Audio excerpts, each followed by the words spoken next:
Hello friend, GST के अंदर एक नया प्रोविज़न आया है क्रेडिट नोट को लेकर के। जो इसका इफेक्ट पड़ेगा रिसिपिएंट के ऊपर और क्या इफेक्ट पड़ेगा इसका सप्लायर के ऊपर। तो मैं आपको बताता हूँ वीडियो के अंदर कि क्या इफेक्ट पड़ेगा दोनों के ऊपर जीएसटी क्रेडिट नोट के। क्रेडिट नोट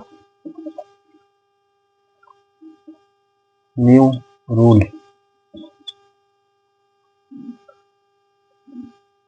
इन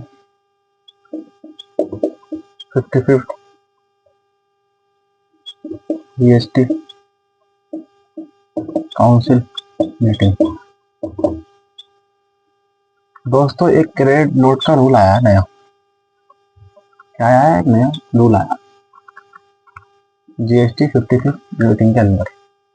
इसमें क्या है कि जो हमें आईटीसी मिलता था पहले और जो हम सेल करते थे उसका बड़ा इफेक्ट पड़ा इसके अंदर। सबसे पहले तो ये है, मैं आपको एग्जाम्पल समझाता हूँ। मिस्टर ए है, सप्लायर है,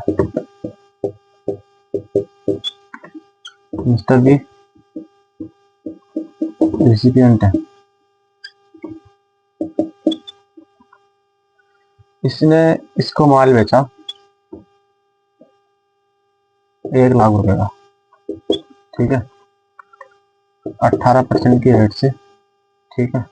1,18,000 रुपए का माल हो गया, ठीक है।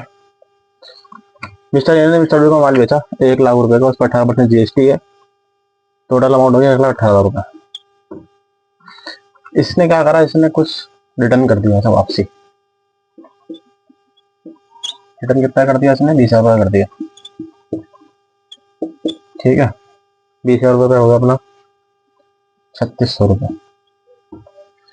3,600 रुपए का इसने मिस्टर बी ने मिस्टर ए को माल वापस कर दिया। अब इसकी जो लाइबिलिटी थी, इसकी लाइबिलिटी थी बिफोर रिटर्न 18,000 रुपए मिस्टर ए की। लेकिन इसका करेक्ट एक ये जो है 20,000 रुपए का माल वापस आ गया। अब ये करेगा क्रेडिट नोट 20,000 रुपए के ऊपर। जैसे जैसे सेल का बिल बनता है ऐसी क्रेडिट नोट बनता है। सप्लायर बनाएगा और उसको डिड्यूस करेगा अपनी टैक्स लाइबिलिटी को, ठीक है, और पोर्टल में चढ़ाएगा। तो 18,000 रुपए का इसका पहले बननी थी लाइबिलिटी। अब ये 20,000 रुपए के ऊपर जो माल वापस आया उस पर 3,600 का अपना जीएसटी वापस है। 3,600 ये लेस करेंगे। 3,600 ये लेस करने के बाद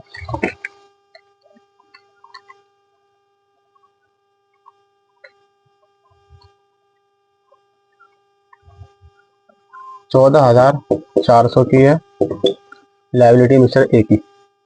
लेकिन ये लाइबिलिटी जब मानी जाएगी और ये लाइबिलिटी कम मानी जाएगी। अब जो ये न्यू रूल आया है जीएसटी क्रेडिट का, ये आया है मिस्टर बी के हाथ में, ठीक है। मिस्टर बी को कैसे मिलता था आईटीसी? जब मिस्टर ए ने अपनी R1 डाली होगी तो उसके 2B में शो हो जाएगा मिस्टर बी के आईटीसी, ठीक है। तो ये सिस्टम चल रहा था। लेकिन अब क्या है, आईएमएस की जो फैसिलिटी है उसमें है या तो रिजेक्ट करो या एक्सेप्ट करो। अब जो मिस्टर बी है ये या तो रिजेक्ट करेंगे या एक्सेप्ट करेंगे। अगर इसने एक्सेप्ट कर लिया तो इसकी लायबिलिटी आ जाएगी मिस्टर ए की, और अगर इसने रिजेक्ट कर दिया तो इसकी लायबिलिटी फिर ये आ जाएगी, ठीक है। ये सिस्टम जो क्रेडिट नोट का है कि मिस्टर बी एक्सेप्ट करेगा और रिजेक्ट करेगा। जैसे रिजेक्ट कर देगा कि ये इसकी लायबिलिटी ये नहीं थी तो फिर ये आ जाएगी। एक्सेप्ट कर लेगा तो ये 18,000 रुपए की आ जाएगी। यानी कि जो 3,600 रुपए का टैक्स बन रहा है, तो 3,600 रुपए की अपनी लायबिलिटी है इसकी रिड्यूस होने वाली मिस्टर ए की, वो कौन करेगा एक्सेप्ट? मिस्टर बी करेगा। जब मिस्टर बी ने इसको रिजेक्ट कर दिया तो इसकी ये लायबिलिटी आ जाएगी 18,000 रुपए। एक्सेप्ट कर दिया तो ये आ जाएगी, ठीक है। तो बेसिकली इसका जो रूल है वो 55 जीएसटी के अंदर आया है। तो अब जब ये अपनी रिटर्न फाइल करेगा मिस्टर ए, मानो इसने जनवरी में सेल करी थी, जनवरी 2024 में, और फरवरी में इसने अपना आईटीसी क्लेम करा होगा मिस्टर बी ने।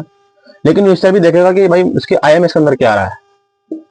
आईएमएस के अंदर आ रहा है कि भाई यार जो इनवॉइस है 20,000 रुपये वाला, इसका 3600 रुपये का आईटीसी आ रहा है या नहीं आ रहा है। रिजेक्ट करेगा, एक्सेप्ट करेगा, रिजेक्ट कर देगा तो उस हिसाब से चलेगी लाइबिलिटी, एक्सेप्ट करेगा तो फिर उस हिसाब से चलेगी।